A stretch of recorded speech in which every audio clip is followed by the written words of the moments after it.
Alright, welcome back. Now, unless you've been on Mars the last few weeks waiting for NASA to arrive, then you know that the Summer Olympics are in full swing from London right here on Earth. And still with us to break down all the buzzworthy moments is Life and Style editor Jordi Lippe. Jordi! Now, athletes this year have been achieving some pretty amazing things. I don't know how they keep breaking world records. It's amazing, isn't it? Blows me away. But who are, out of the US athletes, who are the standouts this year? Well, I mean, just aside from the this Olympics. Aside from the athletics alone, I feel like everyone is talking about these athletes' marketability. I mean, you have Ryan Lochte, who just, you can go the pure hotness route. I mean, you put him in a Calvin Klein underwear ad and I am buying it.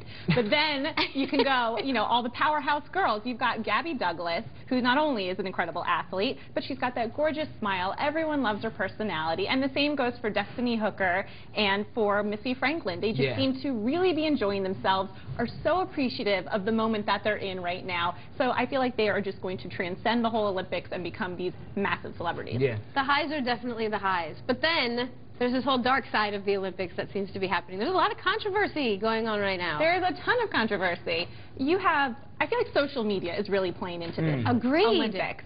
You have all of the results being spoiled, everyone getting upset about it, and then people tweeting and Facebooking about it for the first time, I feel like, in Olympic history. So everyone has a voice, everyone has an opinion. I know one of my friends was tweeting about how she hated the font that they used for the Olympics. So everyone those are important issues when dealing with this. I think Twitter's played a huge positive role this year. I know when Missy Franklin won her first gold, Justin Bieber tweeted her. Yes, and she's a huge fan. Yeah, Michael Phelps received a tweet from Barack Obama, which is pretty amazing. Samuel L. Jackson was tweeting live update commentary from the Olympics. So I think it's really good. And as a spectator, I love, I mean, Kevin Jones from the US basketball team, he's updating all these Instagram posts, and I get to see LeBron James hanging out.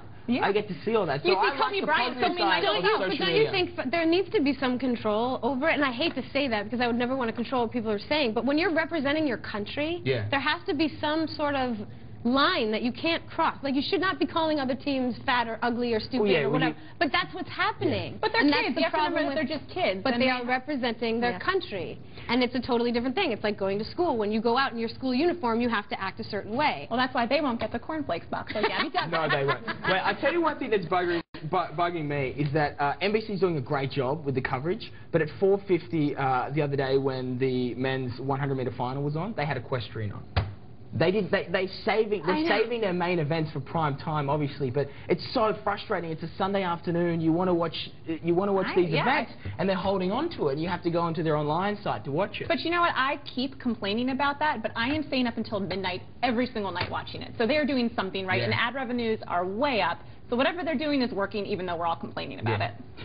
Well, that's the US perspective, so we want to hear about how it is in London. Joining us now via Skype from London is writer and deputy production editor at Q and Empire magazines. Please welcome from across the pond, Eve Barlow. Hello. Hi. Hello, Eve. Okay, so let's talk about what's going on right now in London. What are people buzzing about right now about these games? I think it's just beyond anybody's expectation, the level of euphoria and excitement here. I think production levels in the UK have probably hit an all-time low because everyone is just huddled around TVs all day in offices just watching it constantly. The feed is perfect for anybody that doesn't have a long-term attention span for sports because it changes every 10 minutes, and every single time somebody medals and somebody wins or does well, performs great, everybody's just an emotional wreck. You know, we're just all crying all the time. So much pride right now. It just feels like all eyes are on London, and for the first time in ages, it just gives you an enormous sense of pride to be British and to be hosting this incredible event. There's so many talented people. What was the buzz about Andy Murray winning the gold medal against Federer? Because I know he lost at Wimbledon, so it must have been an exciting thing there. Yeah, it was so exciting. It sort of feels suddenly like, you know, we can do sport. Team GB are actually lunatic. And it's almost miraculous. You know, if Murray was ever going to win Wimbledon and beat Federer, it would be the Olympics, because for some reason we're doing so well. We're third in the table. We seem to be comfortably third. Nobody who's watching knows what on earth is going on the TV, but they're just all, you know, cheering rampantly. And it was an incredible achievement. But then I suppose the epicness of the Olympics, it goes to show that Murray beating Federer at Wimbledon just felt like another event that was happening over the weekend, because there's so much going on. You know, it just sort of, not paled in significance, but it, you know, it was just something else that was going on, but incredible. Hey, Eve, we got to talk girl to girl here for just 1 second. Like, who are you totally crushing on? Because there are some seriously cute athletes this year. You know, I do think there's quite a lot in Team GB, but unfortunately, I'm going to have to go with France here, and Camille Lecour, or Camille Lecour, as I like to call him, for the swimming team in France, is quite a good swimmer. Yeah, really? Yeah, is it the swimming that made you all excited, is it? Well, really, the swimming has just smitten me, you know. Yeah. Well, you guys had one guy on your gymnastics team, Louis Smith.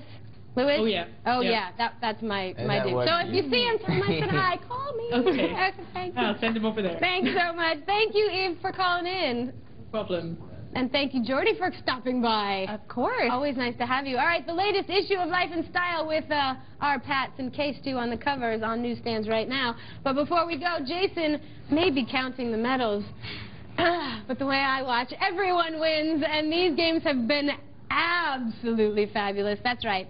These athletes have some killer abs. I mean, seriously, even the gold medalist in badminton has a 12-pack. So I'm going to leave you here alone for just a few moments. This is my gift to you. There's way more coming up on Big Morning Buzz Live next.